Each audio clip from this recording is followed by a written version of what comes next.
All section में फर्क दिखाई देगा आपको। देखो नॉर्मली ये नॉर्मल टू ऑल सेक्शन है और ये normal to start and end section है, दोनों में फर्क दिखाई दे रहा है आपको, क्योंकि बीच में तीसरे वाले सेक्शन से भी वो उसको नॉर्मल कर रहा है। ठीक है जी, इस तरह से। सो ये हमने जब बना लिया तो इसके बाद में हम इसको एंटर कर देते हैं और ये शेप हमारी बनकर आ जाती है। तो कोई भी ऐसी शेप हो जो अलग अलग लेवल पे चेंज होती जा रही है, उसको बनाने के लिए हम यूज करते हैं कमांड लॉफ्ट का। ठीक है, नोट कर लो, इसके डेफिनेशन नोट कर लो आप। पहले स्वीप के बारे में लिख लो, इसकी शॉर्ट फॉर्म SW होती है। इसके यूज से हम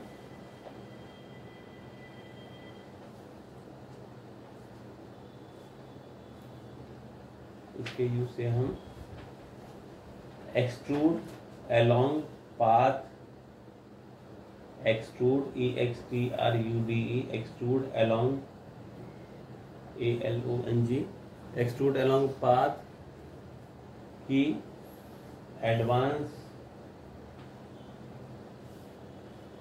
ऑप्शंस अप्लाई करते हैं। एडवांस ऑप्शंस अप्लाई करते हैं जैसे scale, comma, twist and base point. Scale, comma, twist and base point. और नेक्स्ट लॉफ्ट के लिए लिख लो आप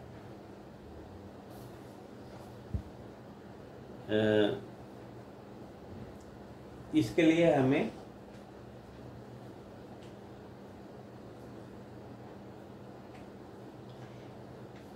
multiple cross sections, MULTIPLE, multiple CROSS cross sections, SECTIONS। इसके लिए हमें मल्टीपल क्रॉस सेक्शंस ब्रैकेट में मिनिमम 2 लिख लो। इसके लिए हमें मल्टीपल क्रॉस सेक्शंस ब्रैकेट में मिनिमम 2 डिफरेंट लेवल पे बनाने होते हैं।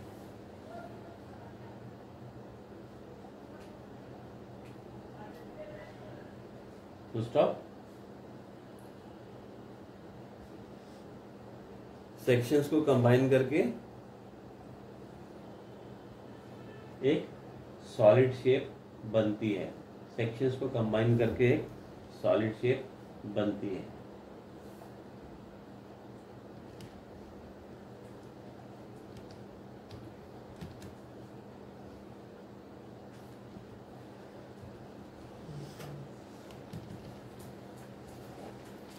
अच्छा, एक और कमांड मैं आपको बताऊंगा इसमें। इस कमांड का नाम है हेलिक्स। हेलिक्स कमांड का यूज हम करते हैं स्प्रिंग और वो बनाने के लिए, क्या कहते हैं, थ्रेड्स। चूड़ियाँ काटते हैं ना, जैसे हम उसके ऊपर नट बोल्ट पे स्प्रिंग्स एंड थ्रेड्स बनाने के लिए करते हैं। तो जैसे अभी आप देख रहे हैं यहाँ पे स्प्रिंग बनता नजर आ रहा है हमें, इसके लिए हम कमांड हेलिक्स का यूज करते हैं। तो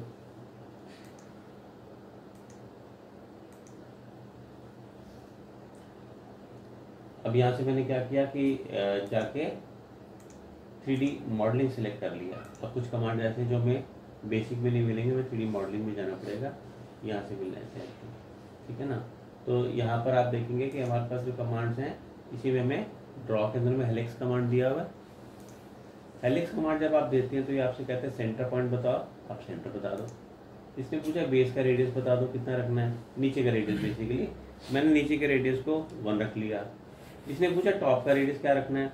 आप चाहो तो टॉप का रेडियस सेम भी रख सकते हो और अलग भी रख सकते हो। मैंने 0.5 रख दिया तो देखो ऊपर से छोटा हो गया, नहीं, नीचे से ज़्यादा और ऊपर से कम, वो भी हम दे सकते थे। फिर इसने आपसे कई चीज़ें नीचे पूछ रहा है। एक तो पूछ रहा है आपसे ये, यहाँ पर लिखा हुआ है टर्न हाइट्स। एक तो लिखा है टर्न्स, मतलब अभी आपने देखा इसमें 3 राउंड आ रहे हैं। नंबर ऑफ टर्न्स अगर मुझे चेंज करने हैं तो हम यहाँ पे टर्न्स पे जाएं और नंबर ऑफ टर्न्स को 3 की जगह 5 कर दें। 5 हो गए, बढ़ गए ना पहले से। नंबर ऑफ टर्न्स तो हम इसको कहते हैं। फिर एक चीज़ होती है पिच। यहाँ पर पिच का नाम दिया गया है टर्न हाइट। अगर आप टर्न हाइट में जाएंगे, फिलहाल यहाँ पे मैंने इसको 0.33 की पिच कर दी, तो ये देखो इसने बना दिया इसको, इनके बीच में जो जो रिंग बने हुए ना, इनके बीच की जो स्पेसिंग है वो 0.33 की होगी, उसी को पिच कहा जाता है। तो अगर आप टर्न हाइट दोगे तो ये इस तरह से पिच बनाएगा। बेस रेडियस, अगर आप चाहें तो टॉप रेडियस सेम भी ले सकते हैं, जैसे मैंने अभी इस केस में मैंने सेम लेके दिखाया आपको। तो आपने इसमें नंबर ऑफ टर्न्स देखा, टर्न हाइट भी देख लिया। इसमें अगर आप यहाँ सर एक्सिस एंड पॉइंट देना चाहते हैं, तो एक्सिस एंड पॉइंट में देखो आप स्प्रिंग को ऐसे लेके जाना है या ऐसे लेके जाना है, जैसे हम सिलेंडर बनाते थे, तो एक्सिस एंड पॉइंट आपने ऑप्शन पहले भी यूज़ की हुई है। ठीक है, तो आपने ये बना लिया। अब इसको बनाने के बाद हम करेंगे क्या, मैंने क्या किया, यहाँ पर आप देखो मैंने एक सर्कल लिया, तो ये सर्कल बना दिया। इसका साइज मैंने प्रोपोर्शनेट रखा, छोटा रखा। हमने इधर से जाके कमांड ले लिया स्वीप का, अभी भी सीखा है। सिलेक्ट ऑब्जेक्ट, हमने इसको प्रोफाइल मान लिया, एंटर, और इसने पाथ बोला तो मैंने इसको सिलेक्ट कर लिया। आप देख सकते हैं कि इसने इसको सॉलिडिफाई कर दिया और ऐसी शेप में इसको लेकर आ। ठीक है,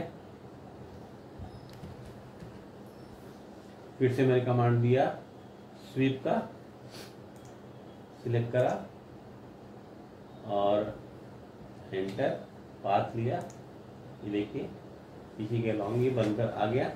अगर आप इसको व्यू चेंज करेंगे तो हमें दिखाई देगा कि हुआ क्या। ठीक है, तो स्प्रिंग और थ्रेड बनाने के लिए इसका यूज हम करते हैं। अब ये स्प्रिंग तो समझ आ गया, लेकिन थ्रेड कैसे बनेगा। मैंने यहाँ से सिलेंडर लिया, सिलेंडर का बेस मैंने वही दे दिया जितना उसका 1 का लिया था, मैंने इसका भी 1 दे दिया, और मैंने सिलेंडर ऐसे बनाया। अगर आप इसको शेडिंग में देखेंगे तो ज़्यादा ठीक समझ आएगा। ऐसे इसके ऊपर रैप हो गया ना, ये सेम रेडियस जो था। अब हमने कमांड दिया स्वीप का, इसे सिलेक्ट करा, एंटर, इसे सिलेक्ट करा, ये बनकर आ गया। मैंने सब्ट्रैक्ट कमांड यूज़ किया, इसमें से इसको सब्ट्रैक्ट कर दिया, तो आप देखो इसे वैसे आ गई जैसे चूड़ी कटी हुई होती है, थ्रेडिंग जिसको हम कहते हैं, वैसे नजर आती है। ठीक है, तो ऐसे अगर हमें कहीं अपीयरेंस दिखानी हो तो वहाँ पर हम इसका यूज़ कर सकते हैं। राइट, तो आज हमने कमांड इसमें